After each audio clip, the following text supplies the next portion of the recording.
Maqaa Abbaa kan Ilmaa kan Hafuura Qulqulluu Waaqa tokko Ameen. Dhiifamaa fi tolummaa isaaf baay'isee Waaqayyo Abbaan keenya akka baay'ina cubbuu keenyaa osoo hin taane akka tolummaaf dhiifama isaatti eegee tiksee hanga isaatti kanatti kan nu ga'e maqaan isaa qulqulluun guddaa kan galatoomee fi kan ulfaate nuuf haa ta'u. Maatiiwwan Waaqayyoo ijoolleen haadha keenya qulqulleettii Dubroo Maariyaamii bakka adda addaa taa'uudhaan sagalee kana kan dhaggeeffattan hundumti keessan maqaa gooftaa keenyaa fayyisaa keenyaa Iyesuus Kiristoosiin nagaan isin gaafadhaa.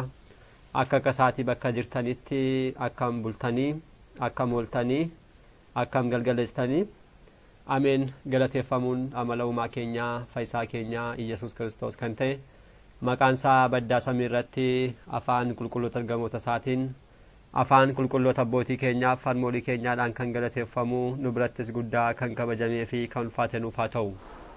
Deessuu gooftaa keenyaa haadha hunduma keenyaa qulqulleettii Dubroo Maariyaamii akkasumas qulqulloota ergamoota Waaqayyoo qulqulloota abbootii keenyaa farmoolii keenya hunduma isaaniidhaaf akka kennaa isaaniitti galannii fi ulfinni guddaan isaaniif haa ta'u. Egaan maatiiwwan Waaqayyoo barumsa keenyaa jireenyaa fi hojii gaarii kiristaanummaa kan jedhuun barumsa keenya darbe kutaa 14ffaatiin akkuma yaadattan yeroowwan itti walqunnamtiin saalaa hin danda'amne gaa'ela keessatti kan jedhu ilaaluudhaaf barachuudhaaf eegalleetudha kan turre. Egaan jireenya gaa'elummaa keessatti kitaabni qulqulluun hojii asitti raawwatamu walqunnamtii saalaa wal bira ga'u jechuudhaan kaasa. Inni kun haala kanaatiin qulqulluu ta'ee itti fufuu kan danda'u yeroowwan itti manni kiristaanaa ajaju seerri Waaqayyoo yeroo inni itti ajaju qofattidha. Namoonni lama gaa'elaan qaama tokko erga ta'anii booda namoonni kun seera Waaqayyoo jalaa ba'an jechuutu miti. Kiristaanni akkuma yeroowwan darbe kaasaa turre kaayyoon isaa maallaa mootummaa Waaqayyoo ilaaluudha. Karaa gaa'elaa ta'es karaa qofummaa jiraatanis garuu xumurri namaa maalidha? Hundumtu fooniif lubbuu isaa addan bahee nafu jechuudha. Yeroo kana immoo guyyaa tokko murtiidhaaf fuula Kiristoos duranii dhaabbanna. Yeroo sana cimnee dhaabbachuudhaaf guyyaa irraa seera Waaqayyootti jiraachuun barbaachisaadha. Kanaafuu namoonni lama gaa'ela wajjiraan taasifatan jechuun akka barbaadan akka fedha isaanii akka isaan fiiganiidhaaf kan itti gadhiisu osoo hin taane manni kiristaanaa keenya sirnaaf seera mataa isaa danda'e waanta qabduudhaaf isa kanadha yeroo darbe ilaalaa kan turre. Yeroowwan sadii kan ta'an tuqaawwan sadii baranneerra tuqaawwan sadii kanneen hafan guyyaadhaa baranna. Kan jalqabaa kan kaasne guyyaatti mana kiristaanaa deeman namoonni gaa'elaan jiraatan wal bira ga'u akka isaan hin qabne baranneerra. Kan lammaffaa immoo yeroowwan tsoomiitti yeroowwan tsoomii mana kiristaanaa keenyaa tsoomiiwwan bebbeekamoo tsoomiiwwan torban sirni mana kiristaanaa keenyaa kan eeyyamtu yeroowwan kanatti namoonni gaa'elaa wajjirraan jiraatan wal bira ga'uu yookiin wal quunnamtii saalaa taasisuu hin danda'an jechuudha. Kun sirna mana kiristaanaa keenyaatiin kitaaba qulqulluutiin barumsa abbootiidhaan kan beekame. Kiristaanonni kanarraa of eeggachuudhaan tsoomii tsoomuu akka isaan qaban. Tsoomii tsoomuu jechuun nyaata nama furdisu qofarraatu nyaata qaama namaatti namatti tolu qofarraa osoo hin taane cubbuuwwan kanneen jedhamu hundumaarraa of eeggachuudha. Cubbuuwwan gaafa jennu immoo isaan kanneen akka cubbuutti lakkaa'aman qofa osoo hin taane fedhiiwwan foonii keenya hundumaas dhaabachiisuudha. Fedhiiwwan foonii keessaa immoo egaanni kun wal bira ga'uun kun akkuma torbee darbee baranne ijoollee argachuudhaaf qofa maatiin gara fuulduraatti sanyii bakka buusuudhaaf qofa osoo hin taane fedhii foonii isaaniis akka isaan ittiin ofirraa fageessaniidhaaf Waaqayyo kan isaaniif kenne jechuudhaan sirni mana kiristaanaa keenyaa kaa'eera. Kanaaf yeroo tsoomii immoo wanteen akkasii kanarraati fedha foonii ofirraa of eeggachuun dirqamadha jechuudha. Kanan ta'u taanaan garuu tsoomiin tsoomii jedhamuudhaaf hin danda'u jechuudha. Asirratti diiyaabiloos yeroo baay'ee qormaata nama qora gara xumuraatti itti deebinee kan ilaaltu. Kan sadeeffaa immoo guyyaawwan ayyaanotaadha. Ayyaanota gurguddoo kanneen waggaadhaan dhufanii darbees immoo mataa keenyaaf qulqulloota adda addaa irraatii yerootti eebba argachuudhaaf barbaannu gara gadaamee iddoowwan adda addaa yeroo deemnu isaan kun akka ayyaanotatti qabatamu.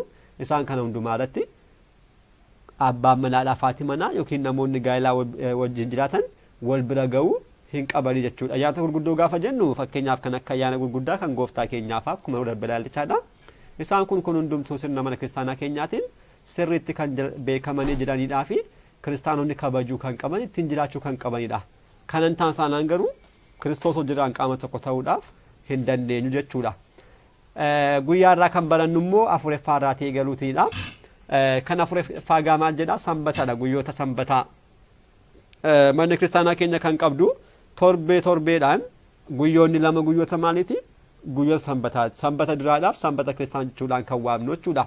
Sanbatoonni kun immoo fakkeenya mootummaa Waaqayyooti. Yeroo hundumaa kabajuudhaaf, yeroo hundumaa fedha foonii keenya irraatu, hojiiwwan foonii keenya irraati adda baanee kabajuu kan taasifamu guddaan maalidha?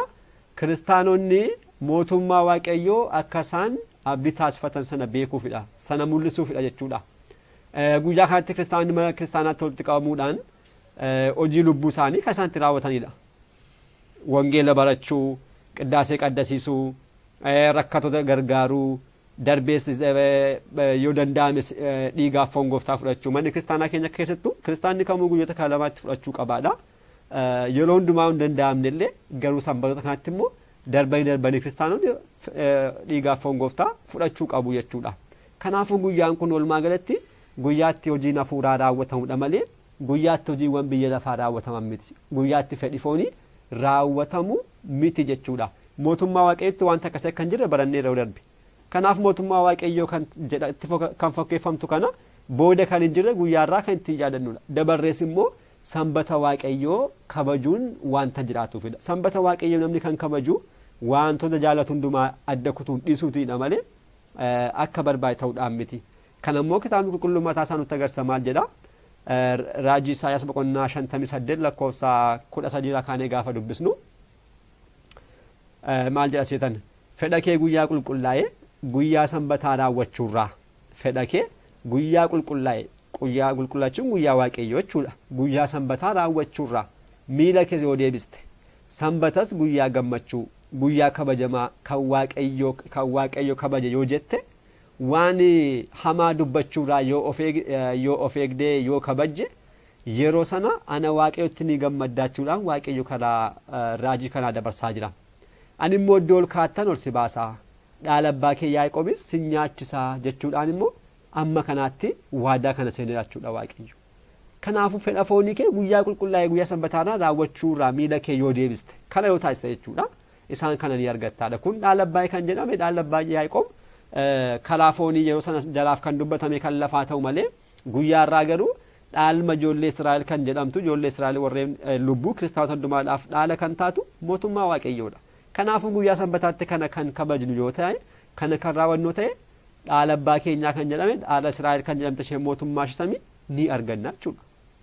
Kanaaf amma kanatti mootummaa Waaqayyoo amma gallutti kana yoo taasisne Waaqayyoo waadaa galee jira jechuudha. Guyyaawwan kun guyyaawwan kabajamu. Torbeetti guyyaan sanbata lamaanii guyyaatti fedha foonii raawwatamu miti jechuudha. Namoonni sanbata kiristaanaa qofa malee sanbanni duraammaa shaaramteetti jedhu. Kunis sirrii miti. Waaqayyo gooftaan keenya sanbata shaareen qabu. Kan shaaramee jiru sanbanni. Sanbanni inni kakuu moofaa Waaqayyo guyyaan itti boqoteedha ofiisaati sanbata duraa kan jennu. Yeroo itti gooftaan keenya uumama hundumaa uumuu dhaabachiisetti boqoteedha. Kabajaa jechuudhaan kakuu moofaa keessatti kan dubbatame sana. Kakuu haaraatti immoo guyyaa fayyina keenyaa kan taate kamidha? Sanbata kiristaanaadha. Maaltu argame? Kiristoos gooftaan keenya guyyaan itti du'aa ka'eedha. Du'aa ka'uun jechuun immoo abdiidha. Du'aa ka'uun maal jechuudha? Kiristaanummaa jechuudha. Du'aa ka'uun osoo hin jiraanneetu wanti hundumtu bakka dhabaachuudha. Duuka boonni gooftaa keenyaa deebi'anii kiristaanummaa akka marsan kan taasise maala? Du'aa ka'uudha. Malee Kiristoos immoo du'e jedhanii dhiisanii deemanii turan. Garuu gooftaan keenya guyyaa sanbataa du'aa ka'uu isaatti maal ta'e? Kiristaanummaan sirriitti mul'ate jechuudha. Kanaafuu guyyaan sanbanni kiristaanaa guyyaa fayyina keenyaati. Lammaffaa deebi'ee guyyaa dhufuu keenyaati. Guyyaawwan wantoonni baay'een itti raawwatamanidha. Kanarraa kan ta'e kakuu haaraatti guddinaan kan kabajamtu sanbata kiristaanaa taatu malee sirna mana kiristaanaatiin garuu sanbanni lamaanuu guyyaa sanbata Waaqayyooti. Kanaaf kun shaaramteetti kuusaati kan jedhani dhaga'uu hin qabnu jechuudha. Wanta akkas jedhamu hin jiru. Sanbanni lamaan guyyaa sanbataa jechuudhaan sirna mana kiristaanaa keenyaatiin ni jira jechuudha. Kan shanaffaa immoo yeroowwan gaabbiiti. Egaan abbaan manaa fi manaa yeroo hundumaatti yeroo isaa jireenya isaanii ilaaluudhaan wanta raawwatan hundumaa ilaaluudhaan gaabbii galuu qabu. Gaabbiin kan kenname namoota warreen gaa'ilaan ala jaatan qofaadhaaf miti. Sanyii addaam hundumaafidha. Yeroo kamittuu namni tokko gaabbii galuun barbaadu kan jedhu yoo maal taasisedha? cubbuu hojjechuu gaafa dhaabachiisu qofadha. Cubbuu mo'atee kana booda diiyaabiloosiin mo'atee cubbuu raawwachuun kana booda namicha kanaaf hin danda'amu yoo ta'e namni kun gaabbii galuu san barbaachisu. Garuu amma cubbuu wajjin jirrutti yeroo hundumaa gaabbii galuu qabna jechuudha. Yeroo gaabbii namoonni gaa'ela keessa jiran hiriyaa gaa'ela isaanii wajjirraan wal qunnamuun sirna miti. Kana taasisuun hin jiramu jechuudha. Qannoonaan isaaniif kennamu yeroo hundumaa sirriitti raawwatamuu qaba. Qannoonaan sun immoo tokko tsoomiidha. Isaan qannoonaawwan sana keessaatu qannoonaawwan sana keessaatu tsoomiin kan barbaadu maalidha? Qulqullummaa barbaada. Qulqullummaa qabii fedhiiwwan foonii mo'achuu jechuudha. Isaan kan hundumaa adda isaan irratti ba'uudhaan tsoomamuu kan qabudha. Qannoonaan kun immoo yoo haala nuuf kenname sanaan raawwachuudhaa yoo baanne walumaa galatti maal taasisaa gaabbii sana balleessaa jechuudha. Qannoona abbaan gaabbii namaaf kennu namni haa dubbatu malee kan waaqayyo irraa kennamaa jirudha. Adabbiidha kun. Adabbiin kun namni raawwachuu waanta qabuudhaaf kan kennamu waan ta'eef sana raawwatiin gaabbii raawwachuu jechuun sirri miti. Gaabbiin namaa yoo fudhatamu jechuudha. Gaabbiin sun immoo qannoonaatiin. Qannoonaan immoo hojiiwwan gaggaarummaadhaaf tsoomii of keessaa qabaata. Tsoomiin immoo wal quunnamtii saalaa wajjirraan baay'ee wal faallessa. Wal bira hin jiru jechuudha. Kanaaf yeroo gaabbii ofii maatiiwwan namoonni wajjiraan jiraatan maal taasisuu qabu? Kanarraatii of eeggachuu qabu jechuudha. Abbaa manaa koo rakkoon qabu, haadha manaa koo rakkoon qabu jechuudhaan kan raawwachuun sirrii miti. Akkas taanaan tsoomii maal jedhama ree? Darbee gaabbii maal jedhama ree? Kun gaabbiin jedhamu fedha foonii ofii raawwachaa gaabbii gaabbuun yookiin gaabbii galuun tsoomii tsoomuun hin danda'amu jechuudha. Kanaaf hanga xumuraa guyyaa gaabbii ofiitti qaama saalaa hiriyaa ofii kan gaa'elaarraatu of eeggachuudhaan gaabbii ofii raawwatachuun sirna mana kiristaanaa keenyaatiin haala kanaatiin barsiifamaa jechuudha. Kan itti aanu immoo yeroowwan akkasitti kanneen beekaman isaan kun egaa nutuntuu ni beekna. Warreen biyya kan warreen fooniidha. Yeroo ulfaa, yeroo marsaa laguudhaa fi yeroo da'umsaa abbaan manaadhaa fi haati manaa wal bira ga'uu hin danda'an. Haati manaa yeroo marsaa laguushee kun raawwatamuu hin danda'u. Yeroo ulfaas akkuma kanaati yeroo da'umsaas kun raawwatamuun sirna miti jechuudha. Kana taasisuun karaa amantaa osoo hin taane karaa saayinsii mataasaa sirriitti dhorkamaadha kun. Yeroo marsaa laguu shamarree tokko kan taasisu yoo taate mataa ishee irratti dabaltees immoo abbaa manaa ishee irratti rakkoo guddaa akka isheen fiddu saayinsii mataan isaanii dubbata. Yeroo ulfaa immoo mucaa dhalatu irratti rakkoo guddaa uuma kun. Rakkoo guddaa uuma yeroo da'umsaas immoo akkuma kanaa ishee irrattis rakkoo guddaa qabaata jechuudha. Kanaafuu yeroowwan kun dhorkamoodha. Karaa amantaas karaa saayinsiis. Karaa saayinsii hin dhiisna. Karaa amantaa keenyaa garuu sirriitti isaan kun barreeffamanii kan ta'an kiristaanonni kanarraatii of eeggachuu yerootti qabanidha. Yeroo ulfaa erga ulfootee boodaati mana amma da'umsaatti hin danda'amu. Hanga da'umsaatti gaafa jennu immoo akkuma deessee osoo hin taane da'umsaa boodas immoo guyyaawwan murtaa'an ni jiru. Akkamitti murtaa'u isaanii amma mucaan kiristinnaa ka'uttidha. Amma mucaan kiristinnaa ga'utti kun hin danda'amu. Dhiiraadha yoo ta'e kan dhalate amma guyyaa 40 halkan 40 jechuudha.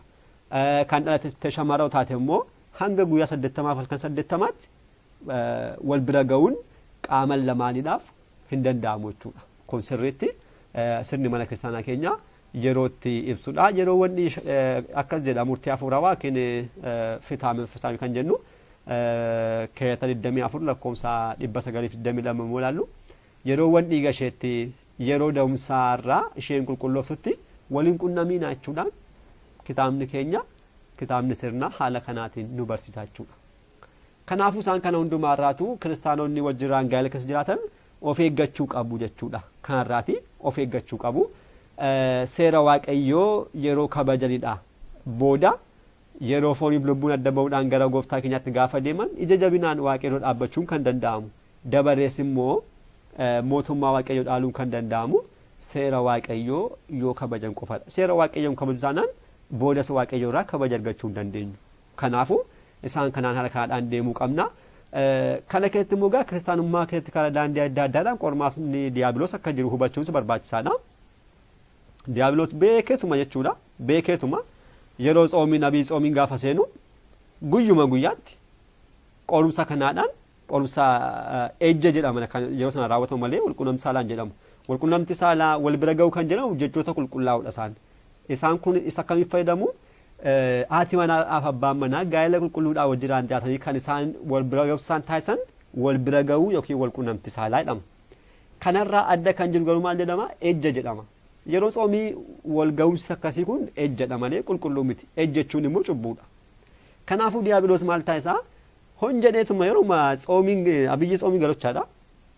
Haadha manaas abbaa manaas akkasaan yeroo hundumaa hawwii kanaatiin akkasaan gubataniidhaaf akkasaan kana cabsan taasisuu barbaada jechuudha. Innaa kun ni mul'ata yeroo baay'ee namoonni kanatti cimanii of eeggachuun barbaachisaadha. Kun qormaatas ta'uu danda'a. Keessoo darbanis immoo waaqayyoon gammachiisu waan ta'eedhaaf yeroowwan kanatti irraatii of eeggachuu yeroowwan sanbataattis haaluma kanaa kabajuu yeroowwan ayyaana waggaattis yeroowwan ayyaana gurguddoottis akkuma kanaatiin raawwachuudha. Kanaaf namoonni maal gochuuti qabu keessumattuu kiristaanonni gaa'ela keessa jiru kan raawwachuu qabnu qormaatonni akka dhufan wanta beekamuudhaaf dursanii sanaaf fala barbaaduudha. Fakkeenyaaf guyyaa sanbataa haati manaadhaaf abbaan manaas ta'e tokko maaliif hojirraa rafu? Kun diiyaabiloos erguma isaan rafanii booda qorumsaan isaan qoruu wanta danda'amuudhaaf kan taasisuun qaban jechuudha. Adda baafachuudhaan siree isaanii lama taasisuun ni danda'ama. Kana booda erga rafanii boodallee qormaanni isaanitti dhufu jiraachuu isu danda'a jechuudha. Akka barbaadanitti jireenya isaanii sirreeffachuu danda'u. Kanaafuu kan diiyaabiloos fidu isaan dursanii yoo beekan akka irraatii of eegan wanta isaan gargaaruudhaaf kana dursanii beekuun baay'eetti barbaachisaadha. Kanan ta'u taanaan garuu namni ofuma isaatiiyyuu ofitti maal ta'e jechuudha qorumsa ofumatti ta'a. Wanta qaama biraa qorumsa kan diiyaabiloosiin barbaadu kan waaqaa biraas miti ofuma mataa ofiiti osoo beekanii kufuu ta'uu danda'a jechuudha. Kanaafuu kiristaanonni gaa'ela keessa jiran kana beekuudhaan yeroowwan kana ja'anitti wal bira ga'uurraatii of eeggachuu sirni mana kiristaanaa keenya sirriitti barsiisti jechuudha. Kana boodadha seera waaqayyoo yeroo kabajanidha. Waaqayyoon jaallachuun mootummaa waaqayyoo seenuun kan danda'amu jechuudha. Kan kanaalaa garuu yeroowwan tsoomiitti yeroowwan gaabbiitti guyyaawwan sanbataatti guyyaawwan ayyaana waggaatti yeroo ulfaa yeroo marsaa laguu yeroo da'umsaatti walqunnamtii saalaan taasifamu wal bira ga'uu yookiin walqunnamtii saalaa jedhamuun danda'amu ejja jedhamuudhaan waamama. Kun immoo mootummaa waaqayyoo irraatu kan adda nama baasudha jechuudha. Barumsi keenya kan ittaanu walii kun ni danda'ama kan jedhudha. Walii kun ni danda'amu kan jedhu sa'aatiin keenya kanarraa ga'eera. Kutaa ittaanuun barumsa keenya ittaanuun kan deebinudha kan ta'u. Har'aaf asumarratti nu haa ga'u. Kan nu barsiise kan nu gorse waaqayyo abbaa keenyaaf galannii fi ulfinni guddaan isaaf haa ta'u. Nutis kan dhageenyeen firii 30 60 100tti oomishne dhaaltuu mootummaas akka taanu fedhaa feeyyama isaa nuuf haa ta'u. Kutaa ittaanuun hanga deemnutti nagaa waaqayyootiin turtii gaarii galanni waaqayyoof.